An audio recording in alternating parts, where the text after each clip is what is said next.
नमस्कार साथियों, मैं गौरव विनायक।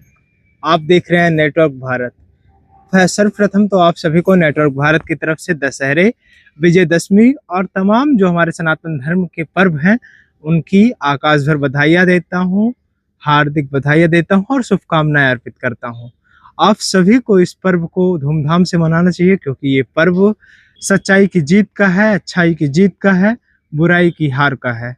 आपको जानकर खुशी होगी कि ये वही दिवस है जिस दिन प्रभु श्री राम ने दुर्दांतक, अधर्मी, पापी रावण का वध किया था, जिसके उपलक्ष्य में हम सभी दशहरा का यह पावन पर्व मनाते हैं। आप सभी देशवासियों को, आप सभी सहयोगियों को, आप सभी मित्रों को, आप सभी लोगों को मैं इसकी बधाई देता हूँ, शुभकामनाएं अर्पित करता हूँ।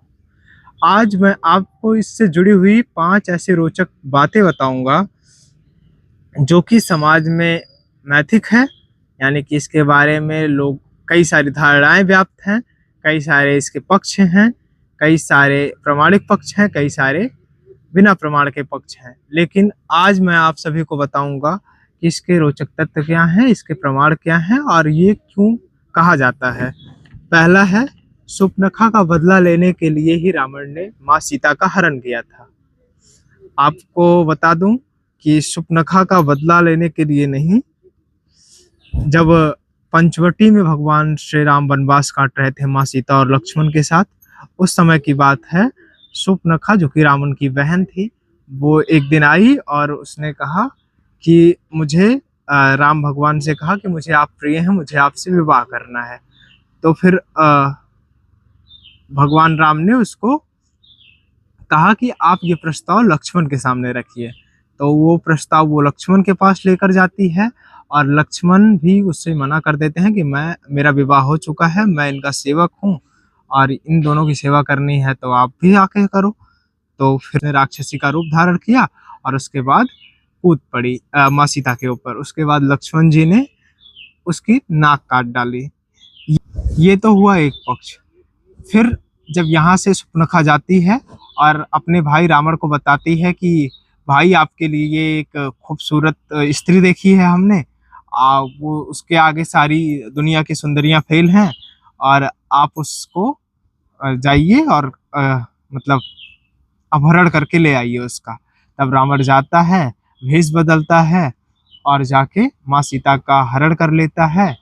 उसके बाद, क्योंकि शूर्पणखा का जो पति था, जिसकी रावण ने ही हत्या कर दी थी, शूर्पणखा ऐसा चाहती थी कि रावण की हत्या हो जाए, इसलिए उन्होंने जानते हुए भी सीता माता का हरण करवाया और उसके बाद ये पूरी घटना रची, जिससे रावण मतलब माता जी का अपहरण करके लाया। और उसके बाद ये पूरी की पूरी जो आज की ये दशहरे का पर्व है, जिसका अवसर आया, वो शूर्पणखा की ही देन है। रावण स्त्रियों का सम्मान करता था, इसलिए सीता जी को छुआ तक नहीं। ये सच्चाई है कि नहीं है, ये पूरा किस्सा कुछ इस तरह से है। रावण स्त्रियों पर हमेशा बुरी नजर रखता था। इस आदत की वजह से उसने अप्सरा रंभा को देखते ही उन पर मोहित हो गया और रावण रंभा को रोका। वह रावण की भावनाओं को समझ गई। रंभा ने प्रार्थना की कि आप ऐसा ना करिए, मैं आपके पुत्र वधू की तरह हूँ, मेरा सम्मान कीजिए।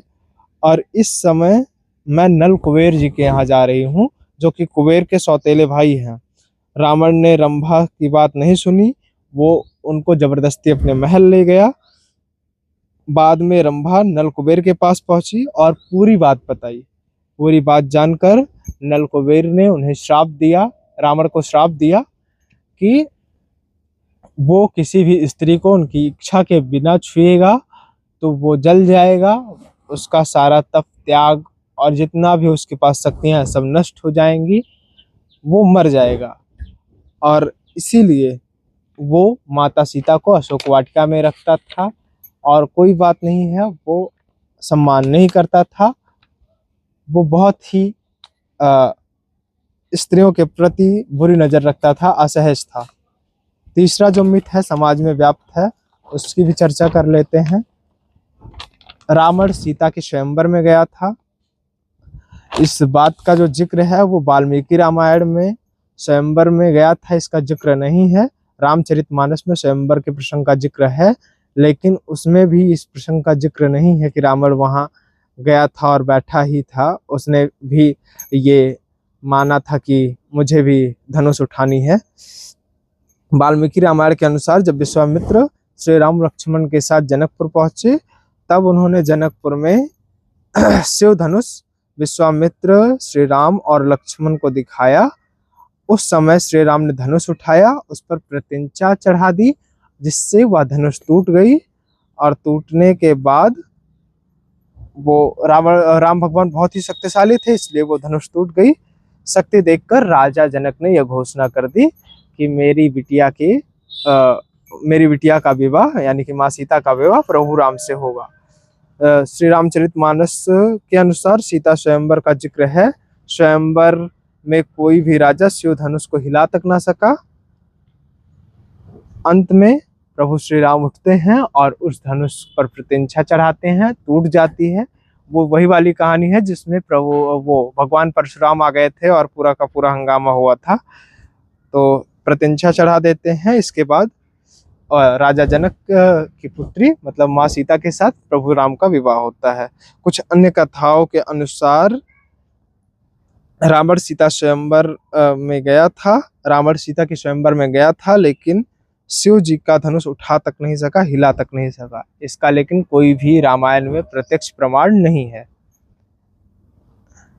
मरने के बाद लक्ष्मण को क्या रावण ने ज्ञान दिया था, इस बात को भी जान लेते हैं। जब रावण का धड़ जमीन पर गिरा, उस समय वह मरा नहीं था।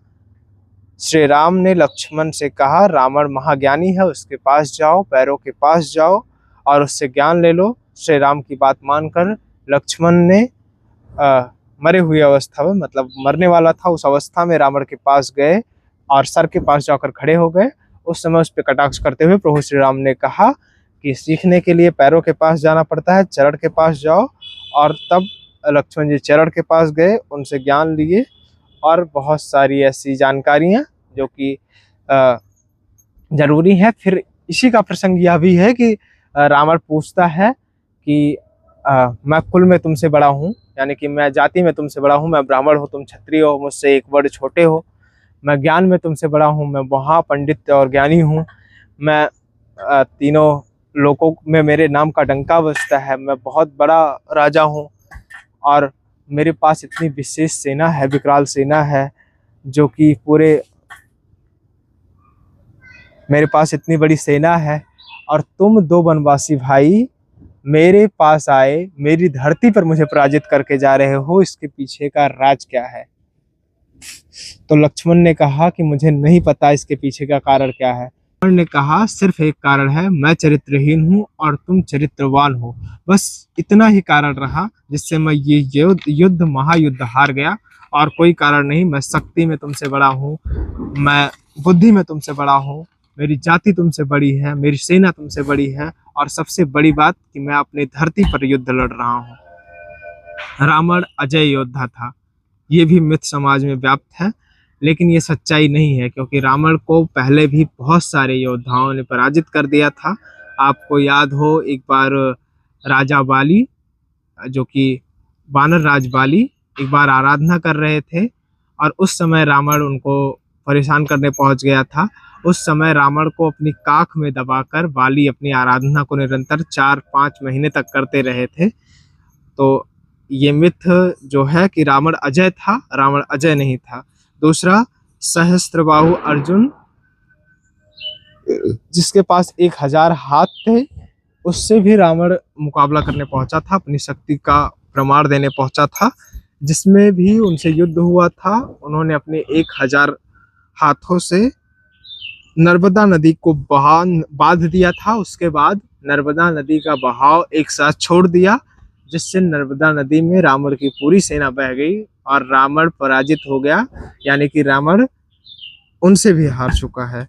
फिर पाताल लोक के राजा बलि के पास जाता है, उनसे भी युद्ध का प्रस्ताव रखता है, उनको भी युद्ध के लिए ललकारता है, और उन्होंने भी इसको पराजित कर दिया पकड़ के घोड़ों पे बैठा दिया। और ये कहीं कहीं मान्यता ये भी है कि उसके यहाँ के राजा बलि जी के यहाँ के छोटे छोटे बच्चों ने बांध दिया और पाताल लोक में बांध कर, घोड़ों से बांध कर घसीटा, जिससे रावण अर्धमृत अवस्था में लंका लाया गया और उसका उपचार हुआ। उसके उपरांत वह स्वस्थ हुआ। एक मिथ और व्याप्त है कि कैलाश पर्वत को रावण ने उठाया था अपने हाथों से और लंका लेकर आ रहा था। उस पे एक शिवलिंग थी, उसको लेकर आ रहा था। लेकिन ये भी मिथ भ्रामक है, क्योंकि रावण जो कैलाश पर्वत उठा नहीं, हिला भी नहीं सका था और वो कोई शिवलिंग लंका नहीं ला पाया था। वहीं पर एक वैद्यनाथ नामक जगह है, वहीं पर उसको खिसका के किसी तरह से रख दिया था, जहां पर आज भी मंदिर है। और ये पूरा का पूरा इलाका आज भी तहसील का इलाका है, यानी कि विकास खंड है, मतलब प्रखंड है ये भी आज। एक और मिथ है, रावण ने बनाई थी सोने की लंका। ये भी मिथ ही है, क्योंकि रावण की लंका नहीं थी। रावण ने उसको धन के राजा कुबेर जी से छीन ली थी सोने की लंका, और पुष्पक विमान को रावण ने छीन लिया था कुबेर भगवान से और उस पर कब्जा कर लिया था।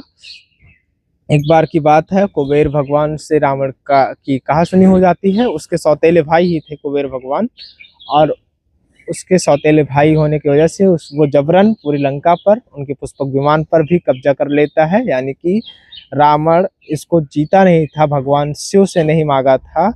ये सोने की लंका कुबेर जी की थी और कुबेर जी से जबरन उसने कब्जा कर लिया था। बाकी आप सभी लोग जो कि आज दशहरा के पर्व पे दशहरा मनाते हैं, रावण को जलाते हैं, आप लोग भी विचार करिए कि क्या रावण जलाने योग्य था। हाँ, अगर वो योग्य था तो आपके अंदर रावण के कितने गुण व्याप्त हैं कि आपको नहीं जलाया जा सकता, कि आप रावण को जलाएंगे। और रावण को जलाना कितना सही है, कितना गलत है, ये विचाराधीन छोड़ता हूँ और आपके लिए कमेंट बॉक्स खाली छोड़ देता हूँ कि आप लोग फैसला कीजिए कि रावण को जलाना कितना सही है, कितना गलत है। क्योंकि एक रावण जिसने एक बार माँ सीता का हरण किया, उसको हम हर वर्ष जलाते हैं दशहरे के अवसर पर। आज हमारे समाज में जिस तरह की व्याप्त स्थितियां हैं, उस स्थितियों में तो रोज सारे लोग जलने चाहिए। बहुत सारे लोग ऐसे हैं जो कि आपत्तिजनक हैं, अपमानजनक कृत्य करते हैं। ऐसे लोगों को जलना चाहिए कि नहीं जलना चाहिए, इन आपत्तिजनक कृत्य करने वाले लोगों के विषय में और तमाम ऐसी अप्रत्याशाओं के विषय में जो समाज में व्याप्त हैं, उनके विषय में क्या समझते हैं, अपनी राय कमेंट बॉक्स में जरूर दें। आप राजनीतिक मंच, पॉलिटिकल प्लेटफॉर्म और उसका सहयोगी मंच नेटवर्क भारत देख रहे थे।